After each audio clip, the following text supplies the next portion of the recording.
Welcome back to Autism Live.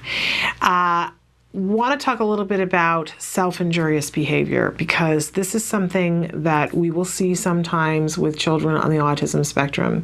So if a child is doing anything to hurt themselves, and this could be from scratching themselves to cutting. If you have kids that are older, this can be banging a head against the wall, a whole host, way too many things to bring up, and they're all nightmare quality, right? How you rate things in terms of how disturbing, I don't know. And it's terrible when a child is violent and they're sending their violence towards other people, and that's upsetting and unsettling in its own way. But self-injurious behavior is, I think it takes it to another level entirely, because when we sit and say to parents, and I know when people were saying this to me, well, there's a function for that behavior, and you just, your stomach kind of turns and you go, what? How? Explain that to me. I was amazed last September. We had Dr. Mike Dorsey with us, and we're hoping to have him back again soon. In fact, we were hoping to have him today to talk about this, but he was not able to be with us today, but we will have him back in the studio soon. And he is an expert on a bunch of different things, but in particular, he gets called to testify a lot about the appropriate setting for children on the autism spectrum, that sometimes schools will hire him to testify, and other times it's parents that hire him to testify, and he teaches at Endicott College as the head of their behavior program there. Really, really knowledgeable guy. And what I found fascinating, whenever I interview any of these experts, I always like to know, how did you get here? How did you end up in this field of autism? What was that day like? You just woke up when you were 8 and went, oh, I want to work with people who have autism. Never do we hear that answer, right? But it's always interesting the path they find to work with individuals with autism. And what I was really struck by was that he said that he started to learn about the function of a behavior, and this just really made sense to him, and he found it really deeply interesting as a person. So he got into behavior for that, not specifically autism. But while he was working in this field, he was particularly fascinated by self-injurious behavior because it was so difficult to understand. And that led him down a path where he began to work with clients who had autism. So, and he was saying, because we can look at everything else and it really starts to make sense that you go, oh, well, of course. Well, we engage in behaviors on a regular basis because there's something about it that's reinforcing. But that was really hard for him to wrap his head around in terms of self-injurious behavior. So he spent a great deal of time researching and finding out how to do, and really being part of a team that wrote the criteria for how to do a functional behavior assessment safely when we're talking about self-injurious behavior. And this is where we get to the crux of the issue here. When you're dealing with something where there is the potential for harm, whether it's a child being violent towards another person, but especially when it is violence towards themselves, even if it seems like in your head in this moment, well, it's not that bad. Let's say that the child is engaging in self-injurious behavior because they're just scratching themselves. They're scratching themselves to the point where they're drawing blood and have the potential to leave scars. I think even then, you really want to call in help. And I know it's easy in that moment to go, well, they're just scratching themselves. It's not the same thing as if they were beating their heads against the wall. But let me put this into your mix, that there is a reason why the self-injurious behavior is happening. And we don't know what it is. We can suppose and suppose and suppose, but a lot of times it's going to come, not always, okay? And we can't assume, but a lot of times self-injurious behavior is going to come in under that self-reinforcing, that there is some element of it that feels good. And that's a dangerous path to be in.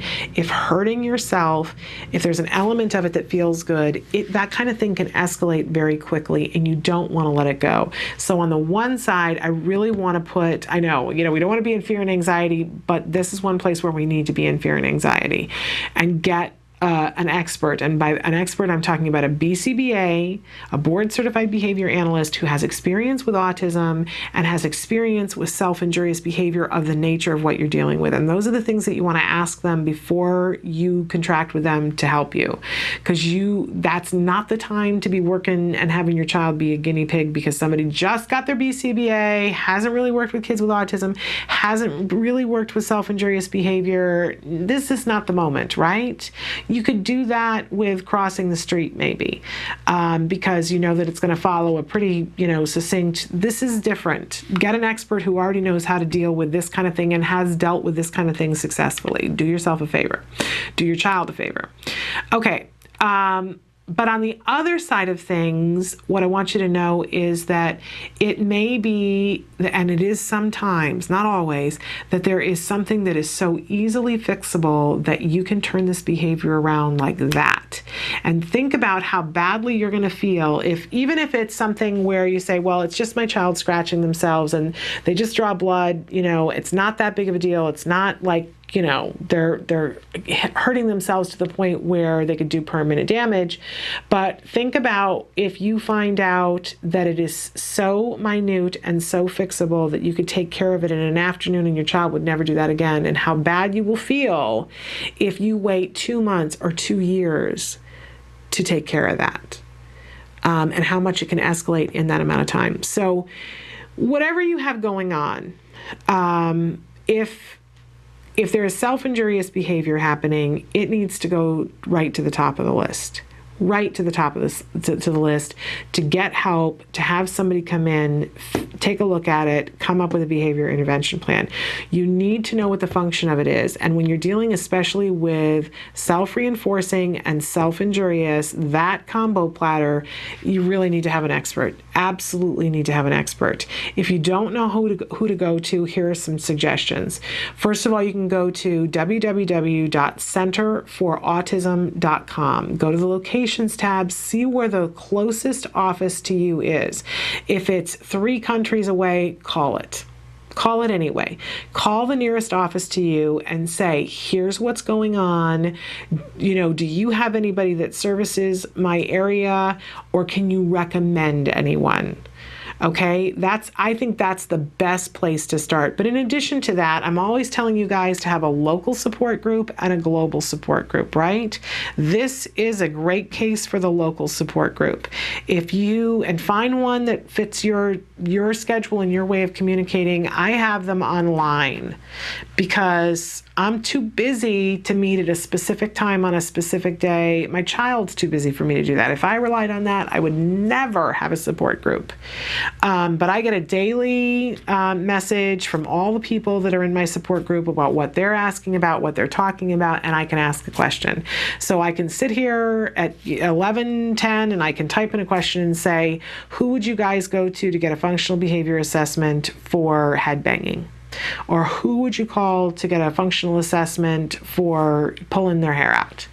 Or whatever the self-injurious behavior is that they're doing. And people are going to, in your local support group, are going to say, well, you know what, we had that and we used so-and-so. You're going to get some answers that are not going to be useful to you, but you'll get some that are useful to you. But again, also, I encourage you to go to centerforautism.com, click on the locations tab, go through, find the one that's closest to you. They're going to be a great resource for you, one way or the other. And you can call the number and say, here's what I need. Shannon said to call. Toss my name in there. Shannon said to call. I'm dealing with self-injurious behavior. I need some help. I need to know who I can get in. I need a BCBA. They'll talk to you about it. Okay, so we never, ever, ever want to let self-injurious behavior go. Ever. And if you're, okay, here's the other part of it. If you're saying, well, I see that it's a problem, but I've got no help, I've got no support, I've got no money, I still want you to call the Center for Autism and Related Disorders and talk to them about that. And in the meantime, I want you to put in a grant to act today. put that grant in there and say, I need help. My child's engaging in this self-injurious behavior, and I don't know what to do about it, and I need to get a BCBA in here. CARD has something called SOS, Specialized Outpatient Services, and they travel the world. And they exactly, it's like there's so many different divisions of CARD, but there's one division that does therapy, right? That they go into people's homes, they bring therapists in, and they do therapy. There's another division that does workshops that a supervisor will fly to where you are or drive to wherever you are, and they will help you to train your team that you hired, and they'll help you to design your program. You can do CARD learning and skills, and you can do that with some consultation so that you have somebody who's helping you to work through some things long distance. You can do all of those things. But then there is SOS, Specialized Outpatient Services, for people who you've got a big problem and you need to target it and you need to solve that problem sooner as opposed to later. And then you can talk about doing any of the other things. But first, you got to make sure that the child is eating, or first you got to make sure that the child can take their medication, or first you got to make sure that the child isn't hurting themselves or hurting anybody else. And you got to make sure that the child is sleeping, right? Sometimes these issues are huge.